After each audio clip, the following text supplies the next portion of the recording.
Halo teman-teman, pada video kali ini saya akan mencoba membuat suatu tutorial bagaimana menampilkan data dalam sebuah tabel pada script HTML menggunakan sebuah PHP yang ditampilkan oleh sebuah browser.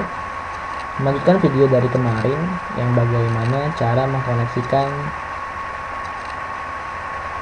file PHP ke dalam database. Oke. Pertama-tama hal yang teman-teman perlu lakukan adalah pastikan terlebih dahulu apakah service dan database service-nya sudah berjalan atau start. Jika sudah dipastikan berjalan, hal yang berikutnya teman-teman adalah melihat database melihat tabel di dalam database yang kita buat kemarin. Oke, di sini saya sudah membuat sebuah database pada video tutorial yang kemarin dan juga tabelnya. Namun di sini saya menambahkan 3 buah field lagi agar pada tabel nanti datanya terlihat agak lumayan banyak. Ada nama, tanggal, jenis kelamin, dan alamat. Oke. Di sini juga ada tipe data dan panjang stringnya dari tipe data tersebut. Oke, setelah kita pastikan database dan tabel yang sudah tersedia, langkah berikutnya kita akan membuat script MySQL-nya. Nah, di sini kemarin kita sudah membuat sebuah file bagaimana melakukan koneksi ke dalam database menggunakan perintah PHP. Oke. Kemudian kita akan membuat sebuah file baru untuk menampilkan data dari database menggunakan sebuah PHP sebagai server side scriptnya. Oke. Di sini menggunakan perintah HTML yang dicampur dengan PHP. Kita save terlebih dahulu. Kita beri nama tabel. Oke. Di sini kita ganti titelnya sebagai tabel siswa. Kita save. Oke. Hal yang pertama teman-teman lakukan adalah memanggil koneksi dari database. Akan tetapi teman-teman tidak perlu menulisnya lagi karena kemarin kita sudah membuat file yang berisi script untuk melakukan koneksi ke database. Kita cukup memanggil file tersebut pada form yang baru. Caranya cukup menggunakan PHP dengan perintah yang saya tuliskan ini. Database. Oke. Di sini teman-teman kalau menggunakan Dreamweaver tersedia fasilitas untuk melihat form yang diinkludkan ke dalam satu file ini. Oke. Kemudian maaf, ini kita tambahkan di atas biar lebih nyaman.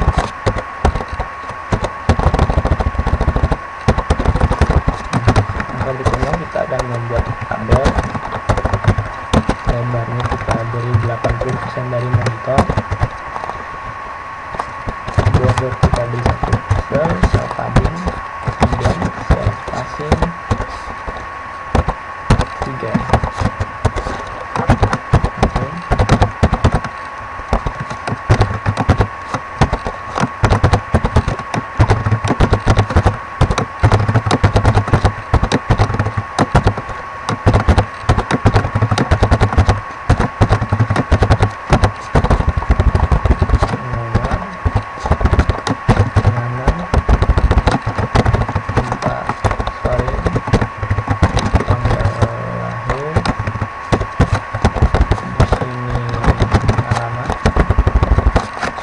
Kita bisa lihat di tabelnya lagi, nama, tanggal lahir, jenis kelamin, alamat. Oke. Nama, tanggal lahir, jenis kelamin,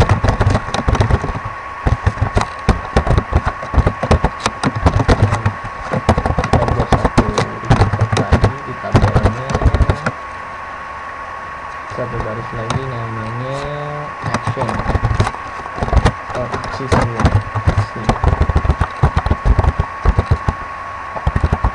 kita buat sudah. Untuk tabel headnya itu teman-teman yang sudah expert di sini bisa lihat tabel head, mungkin diganti, kita beri lebar 5%, kemudian di sini untuk nama kita beri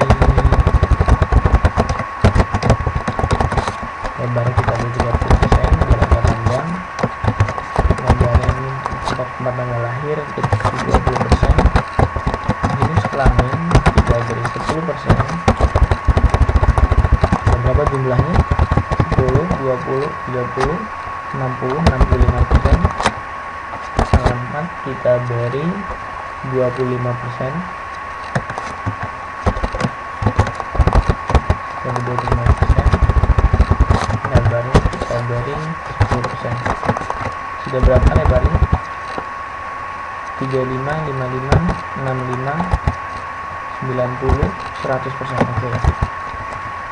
Nah, ini di tabel headnya. Kemudian kita akan memanggil data dari database. Caranya adalah sebagai berikut. Teman-teman bisa menggunakan script PHP karena memang script ini digunakan untuk memanggil datanya. Kita sudah melakukan koneksi ke file yang digunakan untuk awal koneksi ke database. Kita buat satu variabel untuk memanggil perintah database-nya. Kita beri variabel namanya query. Kita gunakan perintah untuk mengisi script yang digunakan untuk memanggil data dari database.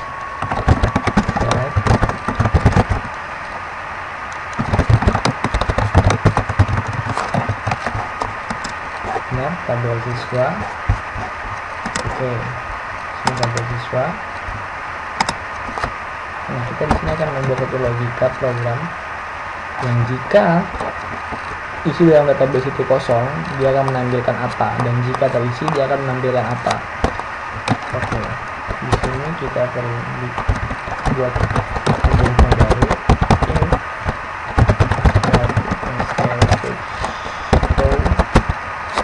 Dari query sama dengan kosong, maka kita buat satu lagi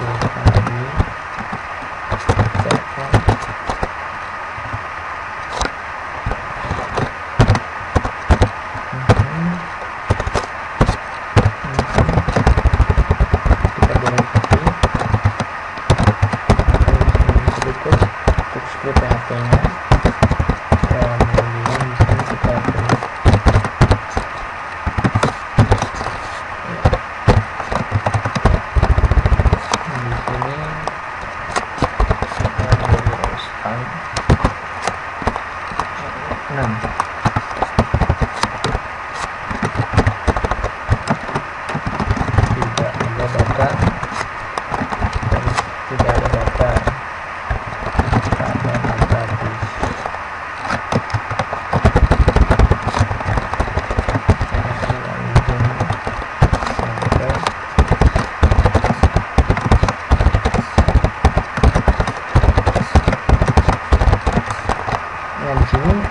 petik 2 dan petik 1.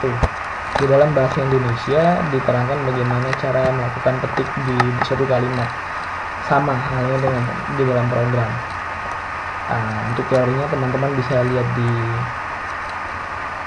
penggunaan petik dalam bahasa Indonesia. Itu sama pengertiannya dengan program PHP. Oke, jadi saya tidak perlu menjelaskan lagi. Nah, ini kita sudah buat satu algoritma. Jika datanya kosong dalam database, dia akan menampilkan ini.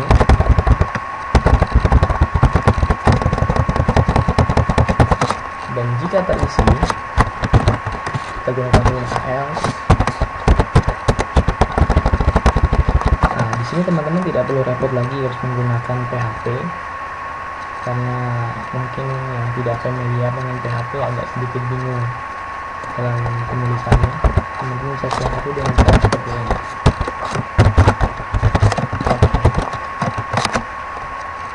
Nah, kemudian teman-teman bisa memasukkan perintah HTML-nya di sini.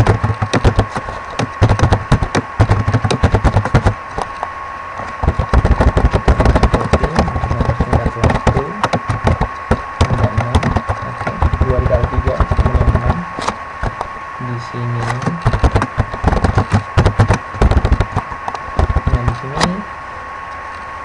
sorry terlalu cepat, sorry terlalu lama. Nah di sini teman-teman saya akan mengajarkan teman-teman untuk memanggil suatu perintah PHP untuk memanggil data di database. Kita menggunakan perintah while sebagai pengulangan data.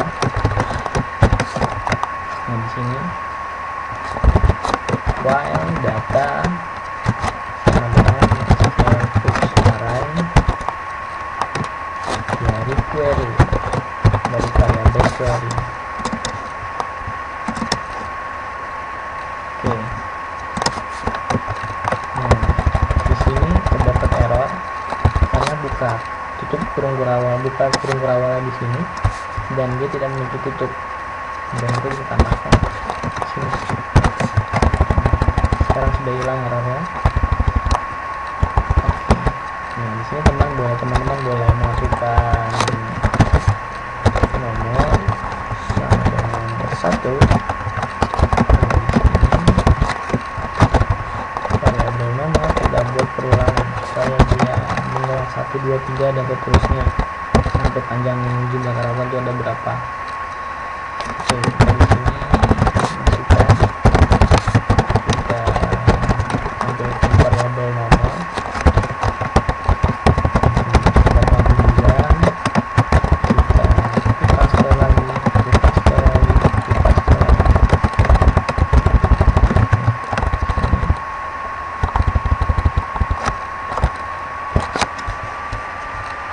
Teman-teman boleh masukkan data. Nanti akan saya jelaskan bagaimana fungsi dan penggunaannya. Di sini nama siswa. Nama siswa.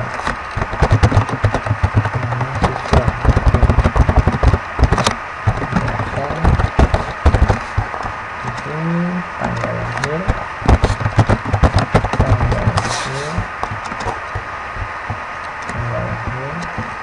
Kemudian di sini ada jenis kelamin.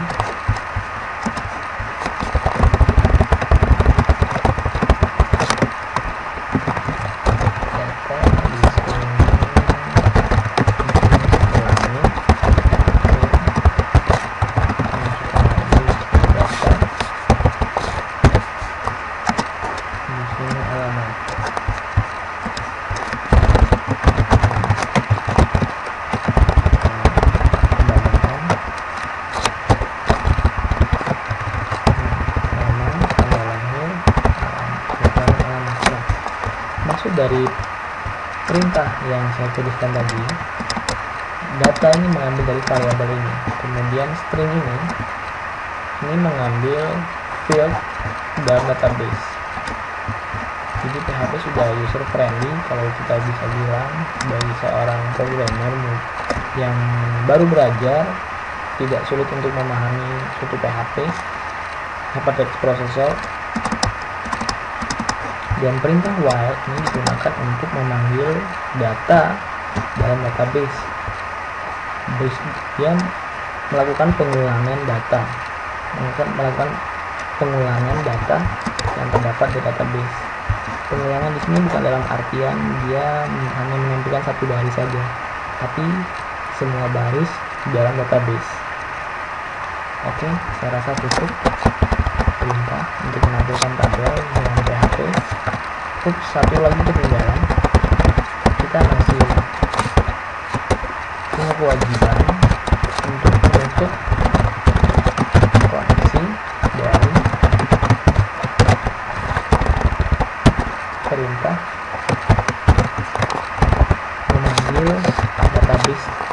memanggil koneksi ke database tadi dari sini. Nah, di sini koneksi open, dia membuka koneksi ke database. Dan kita punya kewajiban untuk menutupnya. Kenapa harus ditutup?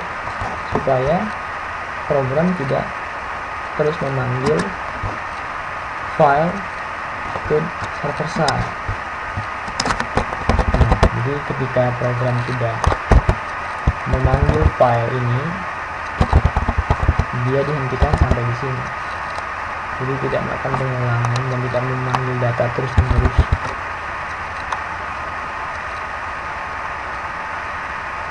Oke, kemudian kita akan menampilkan apa yang telah kita buat tadi. Database, nama file tutorial. Oke, tabel. Nah, di sini tidak ada data. Yang sudah dalam database sukses. Ini paling kita buat kemarin. Oke, mungkin di sini agak kurang rapi ya. Sekarang coba kita rapikan file database tadi. Nah, di sini ada. Oke, di sini kita lakukan perapian. Apa yang kita buat tadi. Di sini kita kasih origin center. Tadinya sekarang kita coba tampilkan di dalam browser bagaimana perubahannya. Oke, nah ini sudah rapi dalam tabel, tapi HTML mempunyai satu script yang bisa merapikan tabel. Ada di perintah td di PHP ini. Pospan kita coba ganti pospan. Nah di sini tidak ada data pada database. Oke, di sini kita lakukan perhatian lagi. Kita beri sedikit script dari CSS margin. Kita beri 30 pixel. Oke, coba kita tampilkan dalam browser apa yang terjadi. Margin dari top ke tabel ini sedikit memberi space ya, sebanyak 30 pixel. Coba kita lebarkan lagi sampai 100 pixel. Apa yang akan terjadi? We see. Nah, and just like this. So dari top sampai ke tabel ini memberikan space 100 pixel. Ini hanya hal-hal yang digunakan untuk melakukan perapian dan juga untuk proses pembelajaran CSS yang lebih lanjut.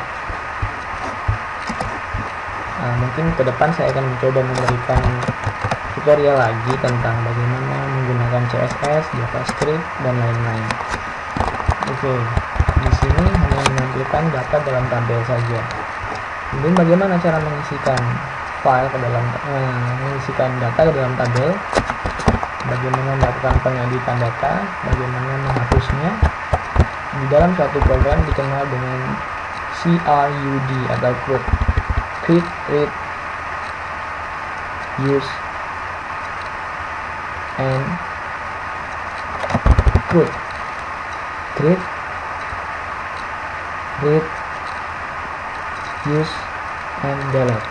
Ya, dalam program dikenal dengan suatu perintah namanya, suatu istilah disebut dengan CRUD. Oke, demikian video interaktif yang sudah saya buat. Semoga bermanfaat untuk teman-teman. Sekali lagi saya katakan bahwa video yang saya buat ini saya tunjukkan untuk teman-teman yang baru mempelajari PHP HTML. Saya membuat video ini untuk pembelajaran interaktif dan semoga bermanfaat untuk kita semua. Terima kasih untuk perhatiannya.